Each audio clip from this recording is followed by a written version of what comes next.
And all new at 6, finding faith and holding on to hope has certainly gotten a lot of us through these very tough times, and it's helping many of you during this coronavirus pandemic. Now, recent restrictions on public gatherings is creating some confusion on who's allowed inside a church and forcing faith leaders to get creative with social distancing and sharing the good word online.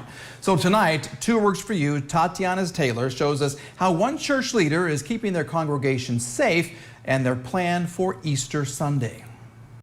Having services is not equivalent to having faith. The Bible tells us to assemble together. The New Testament of Scripture says we should never forsake the assembling together of ourselves, but it doesn't tell us when or how we have to do that. Cheyenne Mole Anthony leads the International Gospel Center in Tulsa. She says she's witnessed the impact the coronavirus has had on her congregation. When Corona first came, we had 10 or less in the sanctuary live streaming a whole service.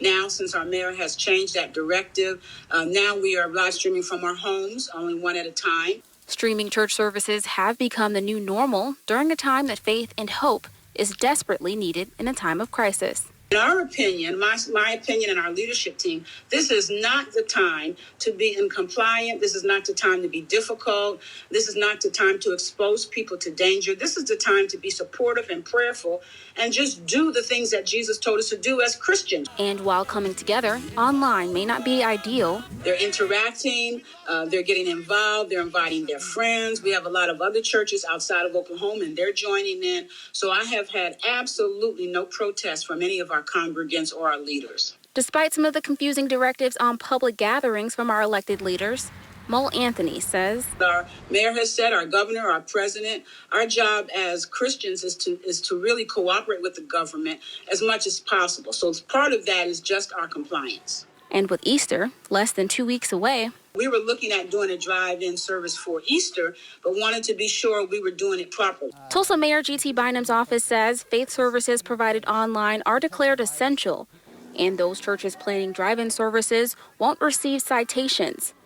It's good news for the International Gospel Center and the Tulsa church community. To Christians, I'd like to say we're entrusted to continue the ministry of Jesus Christ, which means we help people who are hurting. We love people who need love. We heal when healing is needed. So we're entrusted with the ministry of Jesus Christ. And with faith, we'll all get through this together. Tatiana Taylor, 2 Works for You.